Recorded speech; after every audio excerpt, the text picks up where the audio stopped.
নমস্কার বন্ধুরা, আজকে আমি কাঁচা চিড়ে আর কাঁচা বাদাম দিয়ে আপনাদের দারুণ স্বাদের একটা মুখরোচক রেসিপি করে দেখাবো।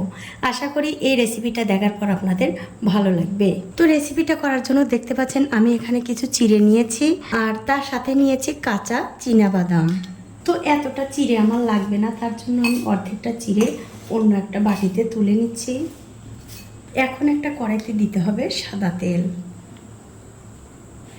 কিছুক্ষণ পর যখন দেখবেন তেলটা ভালো করে গরম হয়ে গেছে, তখন এর মধ্যে সেই চীনা বাদামগুলো দিয়ে একটু ভেজে নিতে হবে।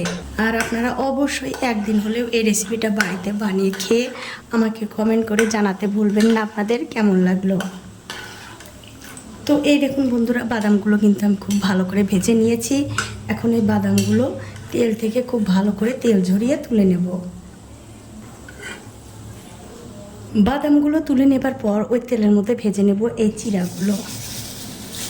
এখন এই চিড়াগুলো একটু ভালো করে উল্টে পাল্টে তেলের মধ্যে খুব ভালো করে ভেজে নিতে হবে। তো বন্ধুরা, এই চিড়াগুলো আমি বেশি তেল দিয়ে ভাজছি, আপনারা চাইলে কিন্তু কম তেলেও এই চিড়াগুলো ভেজে নিতে পারেন। যখন দেখবেন এই চিড়াগুলো তেলের উপরে সবগুলো খুব ভালোভাবে ভেসে উঠেছে, তখন বুঝতে হবে এই চিড়াগুলো কিন্তু ঠিকঠাক ভাজা হয়ে গেছে। দেখুন, সবগুলো চিড়া কিন্তু তেলের উপরে ভেসে উঠেছে, তার মানে এই চিড়াগুলো খুব ভালো করে ভাজা হয়ে গেছে। এখন আমি খুব ভালো করে তেল ঝরিয়ে এই চিড়াগুলো তেল থেকে তুলে নেব। তুলে এরকম একটা থালার মধ্যে রেখে দিচ্ছি। আর যে পাত্রে চিড়াগুলো তুলবেন সেই পাত্রের মধ্যে এরকম একটা কাগজ বিছিয়ে দেবেন, মানে কাগজের উপর চিড়াগুলো রাখবেন, তাহলে এক্সট্রা যে তেল থাকবে সেই তেলগুলো কিন্তু এই কাগজে টেনে নেবে। তো সবগুলো চিড়ে কিন্তু আমি তুলে নিয়েছি তেলের মধ্যে থেকে, আর এই একই রকমভাবে কিন্তু সবগুলো চিড়াই ভেজে নিতে হবে। দেখুন, এই চিড়াগুলো কিন্তু কত সুন্দরভাবে তেলের মধ্যে ভাজা হয়ে গেল। আর ভাজতে কিন্তু বন্ধুরা খুব একটা বেশি সময় লাগবে না, এই 10 থেকে 15 সেকেন্ডের মধ্যেই কিন্তু এই চিড়াগুলো খুব ভালোভাবে ভাজা হয়ে যাবে। তো এই দেখুন বন্ধুরা, এক এক করে কিন্তু আমি সবগুলো চিড়াই ভেজে নিয়েছি। এখন এই চিড়াগুলো আমি মশলা দিয়ে মাখিয়ে নেব। তার জন্য অন্য একটা গামলাতে ঢেলে নিচ্ছি। আর দেখুন, চিড়াগুলো কিন্তু কত সুন্দর একদম মুচমুচে হয়ে গেছে।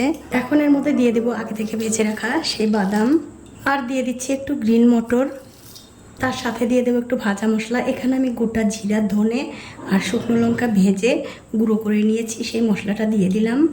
সবশেষে এর মধ্যে দিয়ে দেবো একটুখানি বিট নুন। এবারে সব কিছু মিশিয়ে খুব ভালো করে মাখিয়ে নিতে হবে। আর আপনারা এইভাবে ঘরে কিন্তু মুখরোচক রেসিপি বানিয়ে খেতে পারেন, তাহলে কিন্তু আর বাইরে থেকে কেনার কোনোই দরকার হবে না। এখন কিন্তু আপনারা এই চিড়ে ভাজা চায়ের সঙ্গে, কফির সঙ্গে কিংবা শুধু মুখেও খেতে পারেন, খেতে কিন্তু ভীষণ ভালো হয়। আবার এয়ারটাইট বক্সে রেখে 1 সপ্তাহ পর্যন্ত খাবেন, এটা কিন্তু একটুও নষ্ট হবে না। তো বন্ধুরা, আমার আজকের এই চিড়ে ভাজার রেসিপিটা আপনাদের কেমন লেগেছে? যদি ভালো লেগেই থাকে অবশ্যই একটা লাইক, কমেন্ট আর শেয়ার করতে ভুলবেন না। আজ এই পর্যন্তই, দেখা হবে অন্য নতুন ভিডিও নিয়ে।